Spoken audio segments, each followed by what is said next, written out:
Lideramos el camino de la opinión pública y buscamos que la cultura del debate alcance consensos y soluciones a los problemas de nuestro país.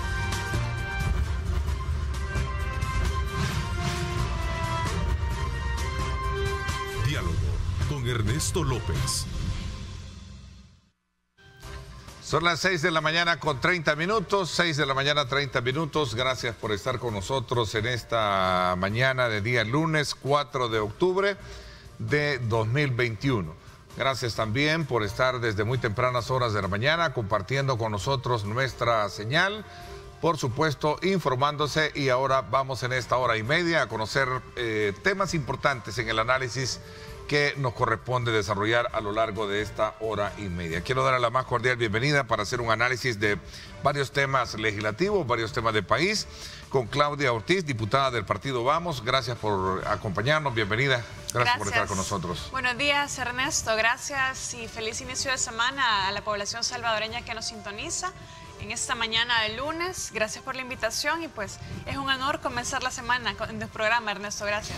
Es importante nuevamente exhortarle a todos y cada uno de nosotros, recordarles no bajar la guardia y tomar en consideración lo que está sucediendo de manera muy seria con respecto a los contagios de COVID-19. Realmente que, aunque las autoridades digan que fue la semana de mayor letalidad, eso no quita que esta semana pueda ser mayor incluso. Entonces creo que sí es muy importante que, bueno, no escatimemos en medidas de bioseguridad en nuestros lugares de trabajo, en los lugares de estudio también, que las personas que aún no han accedido a la vacuna, pues este es un servicio de salud pública que está accesible a toda la población también. Creemos que es muy importante, ya se está poniendo la tercera dosis, además para aquellas personas que se vacunaron al inicio de la campaña de vacunación, ¿verdad? Para que puedan reforzar y justamente hagámoslo por amor a nuestras familias, al país también, usar mascarilla, guardar distancia en entornos donde hay otras personas y en nuestros lugares de trabajo pues también utilizarla en todo momento. Teníamos días de no compartir, Seth, sin duda alguna estabas pasando por tu etapa de maternidad y ahora pues desde luego siempre trabajando muy activa en la Asamblea Legislativa. ¿Cuál es tu valoración de todo lo que ahí se ha manejado hasta este momento? ¿Cómo se está manejando? Y vamos a ver parte puntual de algunos temas que me parece que son interesantes colocarlos sobre la mesa y que tienen que ver precisamente con aspectos meramente legislativos. Sí, bueno, como ya sabíamos, la Asamblea Legislativa está con un esquema totalmente diferente al que habíamos observado en otros momentos del país.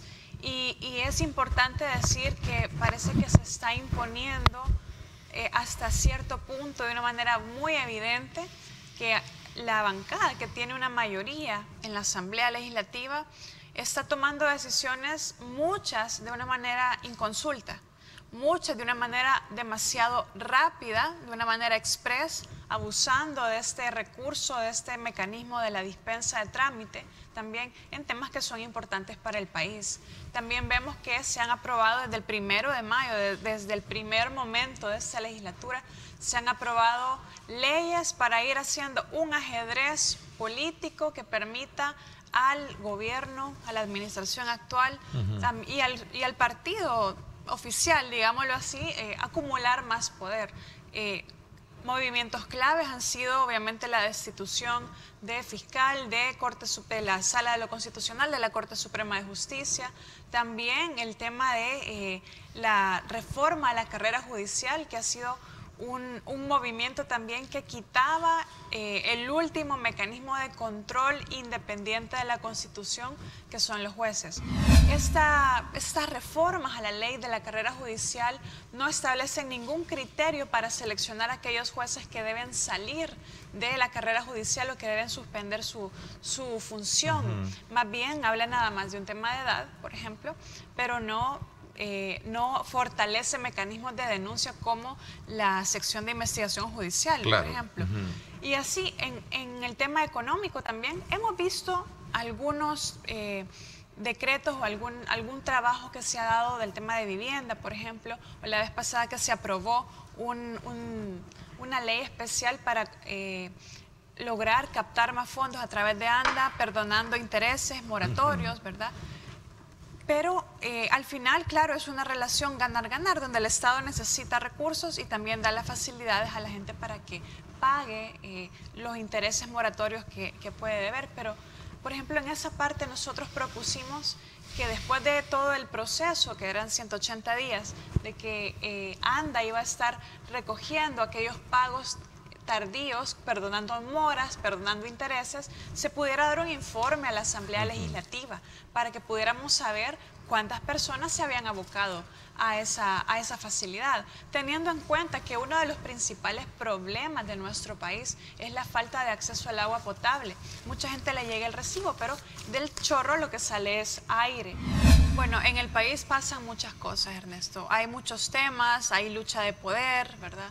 Hay descontento ciudadano, pero en el fondo el tema que más le interesa a la población salvadoreña es la economía. La economía es el tema fundamental de nuestro país y que estamos viendo muy pocas medidas, muy pocas propuestas y muy pocas decisiones orientadas a aliviar la situación económica de los salvadoreños. Sí estamos viendo medidas, sí estamos viendo propuestas de ley, iniciativas de ley en la Asamblea Legislativa para aliviar la situación económica del Ejecutivo, para aliviar, digamos, esta situación de mala administración de los recursos públicos que está teniendo el Ejecutivo.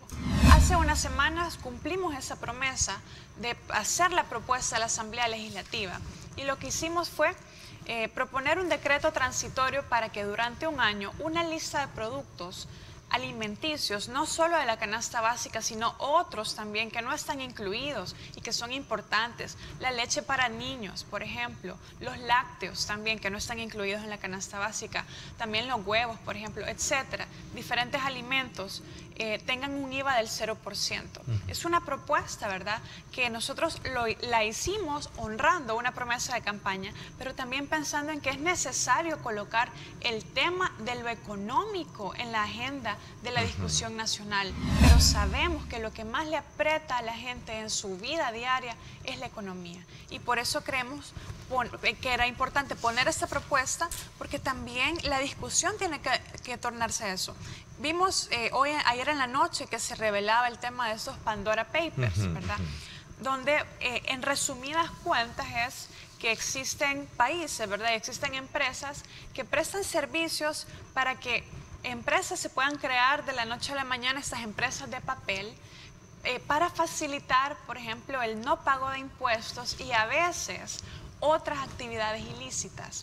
Bueno, y a propósito, ya que mencionas realmente esa investigación que surgió en medios internacionales y que convocó precisamente a certificarse a través de varios medios de comunicación y que ha sido publicada y revelada, donde también hay dos figuras políticas salvadoreñas, ¿no?, que tienen que ver precisamente de esa investigación internacional, en la cual se dio la apertura de empresas en Panamá y en las Islas Vírgenes Británicas, sí, ¿verdad?, en la que varios, dos de ellos se menciona, y hemos tenido ya conocimiento que el expresidente de la República, el señor Cristiani, abrió 16 empresas de papel en las Islas Vírgenes. Ahí también se hablaba de la presencia del ex presidente Francisco Flores también. Entonces, es una situación que se coloca también en el contexto de una situación en la, bueno, ¿y qué país realmente, en qué mundo estamos viviendo, ¿no? Sí, en un mundo totalmente desigual, sin duda,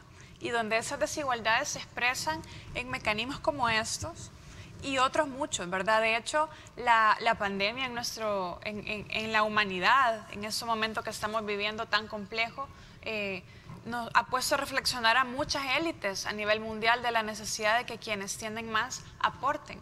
Y bueno, obviamente en esta investigación sale a relucir el nombre del expresidente Cristiani y cómo se abocó a este mecanismo también para, presumiblemente, ¿verdad?, evadir impuestos, por ejemplo, o tener facilidades de manejo del dinero que en el país, dentro del país, no se tiene.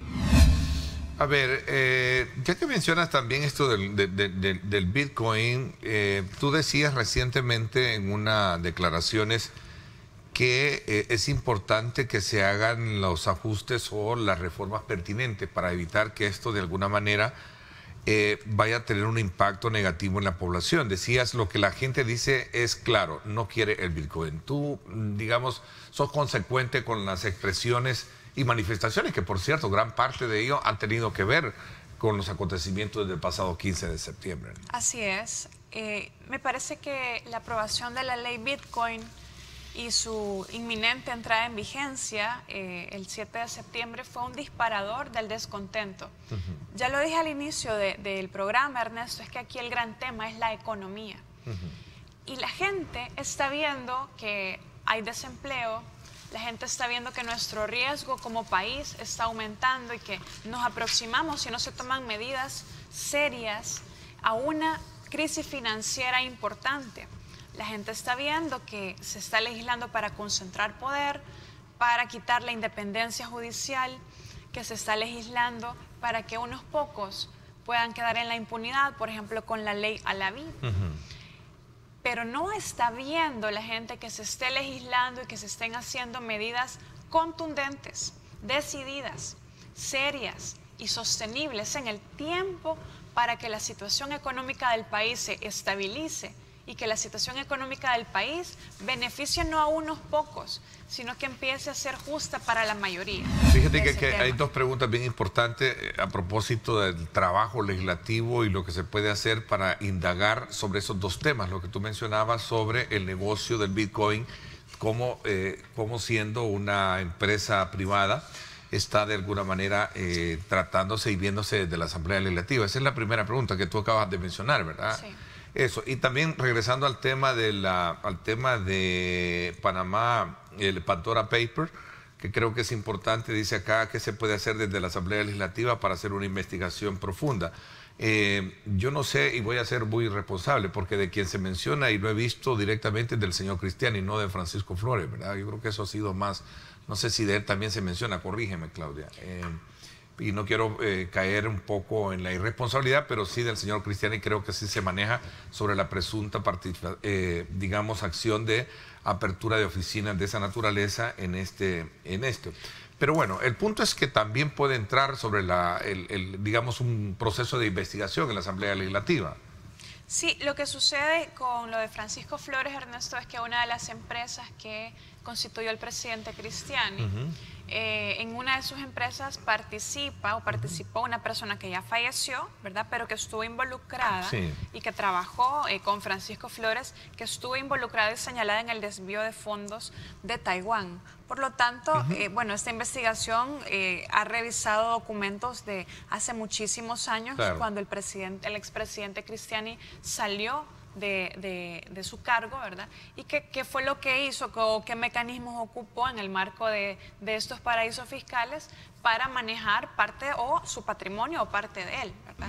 Y en el tema del Bitcoin hay algo también que hay que poner atención, y aquí invito a la población salvadoreña a estar atentos también al tema de el anuncio que se ha hecho, que se ha empezado a hacer minería de Bitcoin en el país. Trascendencia digamos, que tiene que ver con someter a consideración procesos de comercialización, venta y producción de energía sobre la base de esta moneda. Sí, porque y a mí me gusta no llamarle moneda al Bitcoin, porque no es una moneda. Ahorita es una moneda por un artificio legal, pero realmente es un activo de especulación. Es decir, no tiene las funciones del dinero por su inestabilidad. Ya sabemos que el precio varía mucho. Y el problema, además de que varíe mucho, ¿verdad?, es que usted no puede estar esperando que el precio suba o que el precio baje para comprar su comida. Usted no puede estar, necesariamente tiene que estar pendiente de si el Bitcoin ha subido o ha bajado, o si en la Chiva Wallet tiene 29, tiene 35, tiene 28 dólares. Usted necesita pagar el recibo del agua que llega todos los meses. Necesita pagar la educación de los niños, que todos los meses hay que hacerlo. Hay que comprar comida. Cuando se acaba la gasolina, pues en ese momento hay que comprarla. Entonces no podemos estar esperando. Por eso sabemos que el Bitcoin no cumple las funciones del dinero por esa inestabilidad. Y sobre todo cuando se trata del trabajo legislativo en particular, viene la elección de nuevos funcionarios, etcétera, etcétera, ¿no? Sí, bueno, tú mencionaste una palabra que me gustó mucho, que es carcome, ¿verdad? Que se está carcomiendo la institucionalidad. En el primer segmento hablamos del tema de la economía y cómo había injusticia y cómo había exclusión, hay exclusión de la grandes mayoría de la población en los temas económicos y de las decisiones que se toman. Pues el tema de la institucionalidad del Estado de Derecho no es ajeno, no está desligado de eso.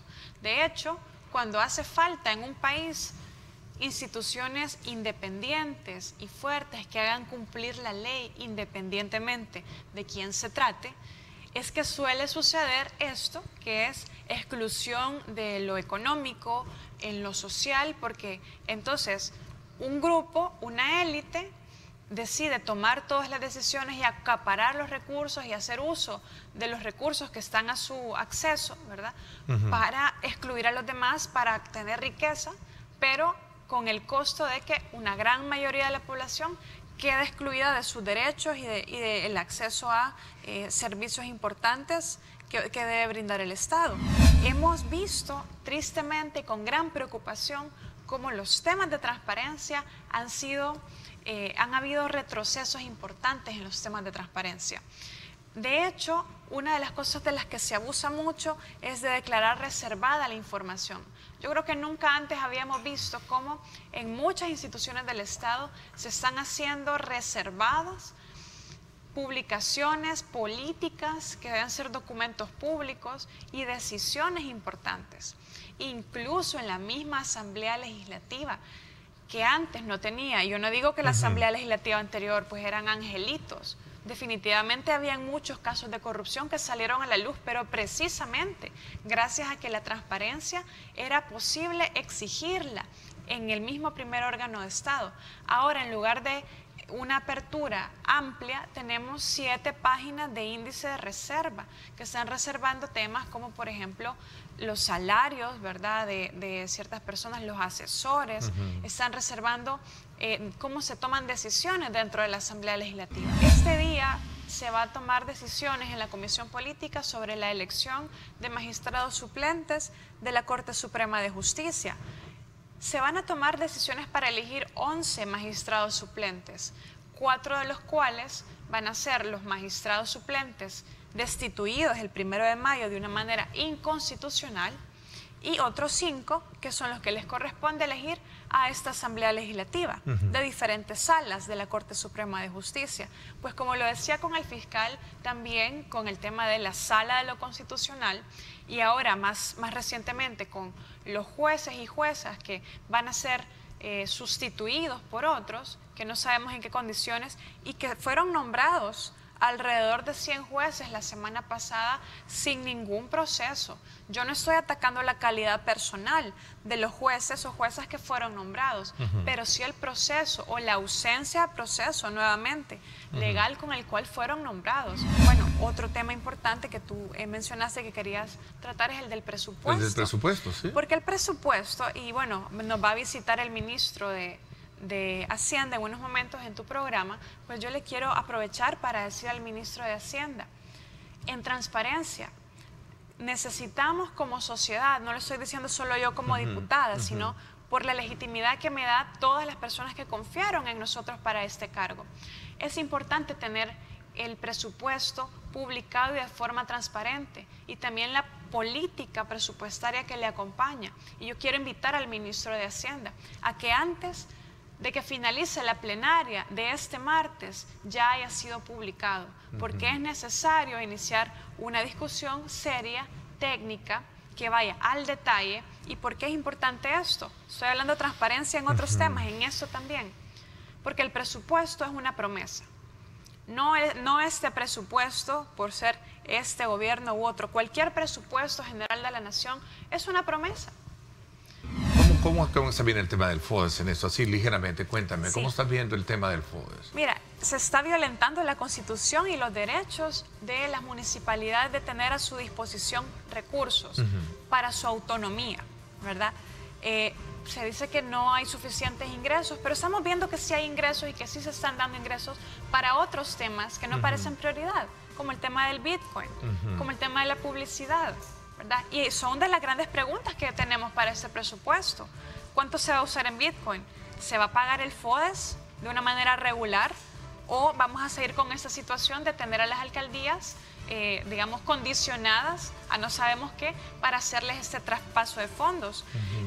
Y es importante también saber cuánto se nos va a ir en pagar deuda, porque estamos con una deuda ya casi que al cuello, ¿verdad? Y cuánto de este dinero que se está pagando en deudas, cómo vamos a hacer nuestra planificación de pago para que poco a poco se saneen las finanzas públicas del Estado. El tiempo quiero desde luego resaltarlo y destacarlo bajo la, digamos, mirada de que vamos a seguir tratando el tema. En unos minutos estará el ministro de Hacienda con nosotros, que vamos a hablar de esos y otros. El tiempo se nos fue, diputada, gracias por haberme acompañado, Claudia, y espero más adelante poder siempre contar contigo para hacer los análisis relacionados con los temas vigentes en la Asamblea Legislativa. Gracias por haberme acompañado. Gracias por la invitación y estamos a la orden y deseo a toda la audiencia que nos acompañó esta mañana un feliz inicio de semana. Quiero darle la más cordial bienvenida al ministro de Hacienda, Alejandro Zelaya, que nos acompaña hoy. Gracias por acompañarnos, ministro. Bienvenido. Muy buenos días, Ernesto. Muy buenos días también a todos los televidentes que a esta hora de la mañana nos acompañan. Y con mucho gusto pues iniciamos para que hablemos de temas hacendarios y temas tributarios. Para hablar sobre el tema de Pandora Papers, hay que recordar que cada cierto tiempo en el mundo aparece un reportaje donde se quejan de las élites políticas que gobiernan de manera corrupta y que tienen operaciones en paraísos fiscales. Pero cada cierto tiempo también vuelven a votar por esas mismas élites corruptas. Nosotros en El Salvador, yo revisé lo que se había publicado sobre los dos expresidentes de Arena, y básicamente se ha descubierto el agua tibia, Ernesto. Ya todos sabíamos que uno de esos expresidentes salió con un banco debajo de su brazo, de su candidatura presidencial, de su periodo presidencial. Y también sabíamos que el expresidente Francisco Flores también tomó donaciones de Taiwán y las desvió para fondos privados. O sea, creo que incluso hasta se minimiza los delitos que ellos han cometido. Entonces, no nos sorprende. Nosotros hemos combatido la evasión fiscal desde el primer día de gobierno. Te recuerdo, Ernesto, y le recuerdo a toda nuestra población que nosotros tenemos conformada la unidad de repatriación de la evasión fiscal. Aquí hay ONGs que incluso han recibido donaciones de entidades que son filiales de ellas mismas, y han recibido donaciones y esas filiales están domiciliadas en paraísos fiscales y muy prestigiosas o en el pasado muy prestigiosas. Entonces no nos sorprende la investigación que ha publicado el Consorcio Internacional de Periodistas, creo que ese es el nombre correcto. Entonces, pero esto solo ratifica lo que nosotros hemos venido denunciando, combatiendo y hemos venido persiguiendo desde hace casi 2 años ya, Ernesto, cuando lanzamos el plan antievasión. Bueno, de hecho hay una también iniciativa todos los jueves también de presentar avisos en la Fiscalía, ¿no? O jueves de evasión, creo que así le llaman. Jueves también. de evasores, sí. De evasores, ¿no? Que también tiene algo que ver, no tiene directamente que ver, pero sí va bajo la misma lógica y la mirada de poder combatir este tipo de actividades. De hecho, el plan antievasión es algo bastante completo. Hoy tenemos los jueves de evasores, digamos, son nuestro brazo más fuerte o nuestro brazo más, digamos, más complicado o la herramienta que no nos gusta utilizar, pues porque es el brazo fuerte del Ministerio de Hacienda, pero también hay iniciativas de control administrativo y también hay otras iniciativas incluso donde damos opciones como la que vamos a presentar o la que vamos a ir a defender a la Asamblea este día. ¿Cómo se presenta el presupuesto de hoy en día? Vamos desde luego con un presupuesto sólido, el anteproyecto obviamente, entramos a una discusión. He escuchado de que en el tema de la designación de partidas hay unas que tienen menos, otras tienen más. ¿Cuáles, veamos a manera de introducción, ministro, cuál es su valoración de la presentación del presupuesto, cómo se presenta la Asamblea Legislativa? Bueno, Ernesto, como todos saben, el día jueves por la noche presentamos como Ministerio de Hacienda la iniciativa de ley para la Ley General de Presupuesto y la Ley General de Salarios y Presupuestos Especiales, se presentó con un techo de 7.967 millones, esto es un crecimiento del 7.3%, es decir, 544 millones más. De esos 544 millones más, Ernesto, 333 millones corresponden a nueva inversión pública, no es gasto corriente como tal. Entonces, de esos 544, 333 de incremento es puramente inversión pública. Pero este año volvemos a la ruta, o el año 2022 tenemos previsto volver a esa ruta que nosotros ya habíamos iniciado y que fue interrumpida por la emergencia de COVID-19, y hemos reducido, como te decía, en un 62% la necesidad de financiamiento. Pero lo interesante en esto es que, a pesar de que reducimos la brecha de financiamiento,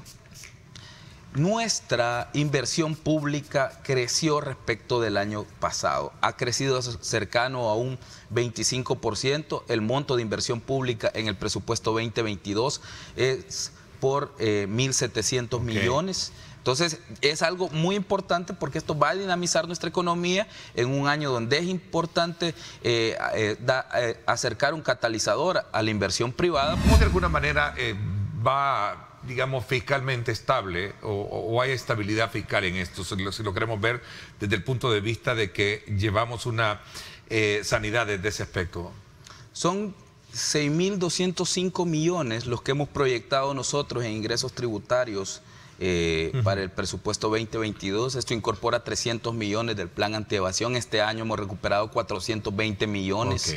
Entonces, nuestra estrategia de antievasión está siendo exitosa. Y lo interesante de esto, Ernesto, es que la brecha presupuestaria de 498 millones representa muchísimo menos del 10% del presupuesto. El presupuesto del año 2022 da muestras de una amplia disciplina fiscal, pero sin sacrificar la inversión pública. Por eso te decía, nosotros este año hemos asignado para el presupuesto de educación, tú sabes que nuestras prioridades son 3. La estrategia de crecimiento económico del presidente Bukele se basa en tres pilares: bienestar social, seguridad y crecimiento económico como tal. Entonces, en esas 3 aristas hemos identificado 3 institucionalidades que son, o 3 ejes fundamentales en el gobierno, que son las que cumplen con esos 3 pilares. El primero de ellos es seguridad, evidentemente, educación y salud. Entonces, esas son las 3 áreas en las que se han identificado. ¿Cómo logramos el crecimiento económico desde estas 3 áreas? Porque algunos dirán, bueno, pero seguridad, salud y educación no tienen nada que ver con economía y ellos lo que quieren es crecer económicamente. Bueno, estas 3 áreas primordiales contienen un gran bloque de infraestructura en todas nuestras inversiones. De los 1.700 millones de dólares para inversión pública, desde luego eso tiene que ver mucho con el tema de potencializar parte de la actividad económica del país, ¿no? Sí, evidentemente. Nosotros hemos incorporado, Ernesto, solo en materia de infraestructura, para el ramo de obras públicas 113.7 millones y para el Fondo de Conservación Vial otros 113.5 millones. Son 227 millones en obra pública pura. 7 pasos a desnivel en el Gran San Salvador, si tú lo recuerdas. Vamos a empezar la construcción del viaducto Los Chorros, que tanta falta nos ha hecho por tanto tiempo. Se han incorporado 22 millones para la construcción del viaducto de Los Chorros. Esto también es una operación con un multilateral. Ya están asegurados los 245 millones de la fuente de financiamiento para la construcción total. Vamos a terminar el periférico Gerardo Barrios en San Miguel. Vamos a continuar, que nos hace falta muy poco para terminar el periférico Claudia Lars.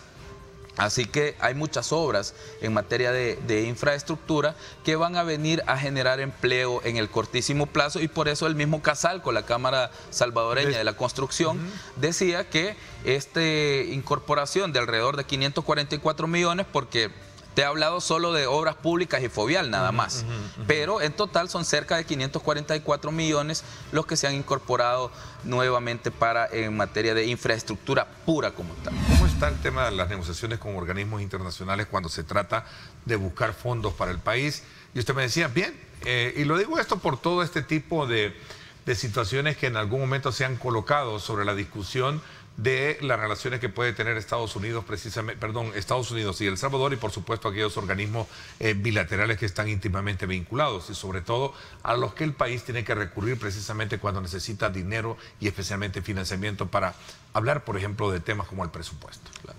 Bueno, Ernesto, yo quiero volver a reiterar, nosotros tenemos una relación respetuosa con el gobierno y con el pueblo de los Estados Unidos, así como la tenemos con cualquier otro socio y país amigo de El Salvador. No tenemos ningún inconveniente, de hecho, acabamos de firmar una iniciativa junto con el gobierno de los Estados Unidos, pronto lo vamos a publicar, vamos a hacer el anuncio porque tenemos que presentarlo ante la Asamblea Legislativa. También la semana pasada me notificaron del Banco Interamericano de Desarrollo, el BID, que se había aprobado una nueva operación por 50 millones para en caso de vivienda social. ¿Qué incidencia o impacto ha tenido el Bitcoin como moneda de curso legal frente a ese tipo de acercamientos o negociaciones? Ninguna, Ernesto. Mira, cualquier innovación que tú hagas, cualquier cosa, o sea, despertarte en la mañana implica pros y contras, como toda actividad humana. Por supuesto. Entonces, y esos pros y contras deben de evaluarse. Nosotros hemos hecho un análisis económico sobre los pros y los contras, y por eso decidimos echar adelante una iniciativa como el Bitcoin, como tal.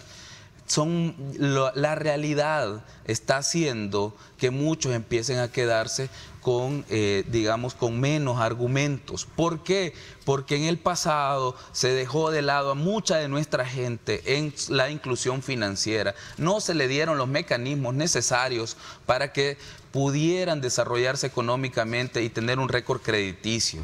Ministro, otra información, y qué bueno tenerlo acá para que nos haga la aclaración o conocer su reacción al respecto.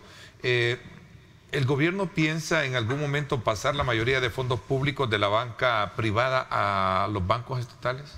No, yo vi el titular ahora, pero es el titular del Diario de Hoy, ¿verdad? O sea, seguirle poniendo atención al Diario de Hoy, que ya estamos claros cuáles intereses defiende, que siempre revisa siempre es, o FUSAD es el que citan ellos, o ICEFI, o alguna publicación de la NEP. Entonces, básicamente, esos son los tres fuentes de análisis de ellos. Ya sabemos cómo reaccionan. Entonces, mira, cuando alguien tiene un depósito a plazos, si tú tienes un depósito a plazos, ¿de quién es? ¿Es tuyo o del banco? Es mío y yo tengo el derecho de ponerlo donde colocarlo en otro lugar que me dé mayores ventajas. Bueno, entonces ya te respondimos la pregunta. Sí. Ya respondimos la pregunta. Entonces, yo vi eso y lo están haciendo ver como que era algo sistemático y que a saber qué iba a pasar. Bueno, si el dinero es tuyo o no. Sí. Respondí a su pregunta, ¿no? Sí, correcto. O sea, pero imaginémonos que tú tengas un depósito a plazo. Claro, es tu depósito a plazo. Depósito. Y tú decides qué hacer con él, ¿no? Sí, por supuesto. Respuesta terminada. ¿Cómo pasó lo del FODE? ¿Se va a entregar el mes de, entiendo ya, de marzo? Vamos a pagar entre hoy y mañana, creo que estaríamos pagando 50 millones adicionales que nos comprometimos a hacer. Hay un decreto por 100 millones que llevamos a la Asamblea la semana pasada, se aprobó el martes pasado, el miércoles pagamos 50 millones y esperamos pagar a más tardar este miércoles que viene, mañana martes, los otros 50 millones para completar los 100 millones de libre disponibilidad. Ok. Me queda claro, ministro. Le quiero agradecer, como siempre, la disponibilidad que tiene de venir a hacer las aclaraciones pertinentes y a darnos a conocer el rumbo de cómo se están tratando los temas de las finanzas públicas del país. Gracias por haberme acompañado, ministro. Gracias a ti, Ernesto, y gracias a todos los televidentes que nos acompañaron y pues con mucho gusto asistimos en otra ocasión que tú nos invites, Ernesto. Claro, siempre hay disponibilidad y le agradezco muchísimo esa deferencia que tiene de acompañarnos cuando lo solicitamos. Son las 8 de la mañana en punto. Por mi parte, esto es todo por hoy. Pásenla bien y como siempre recuerden lo más importante, amar a Dios sobre todas las cosas. Lideramos el camino de la opinión pública y buscamos que la cultura del debate alcance consensos y soluciones a los problemas de nuestro país.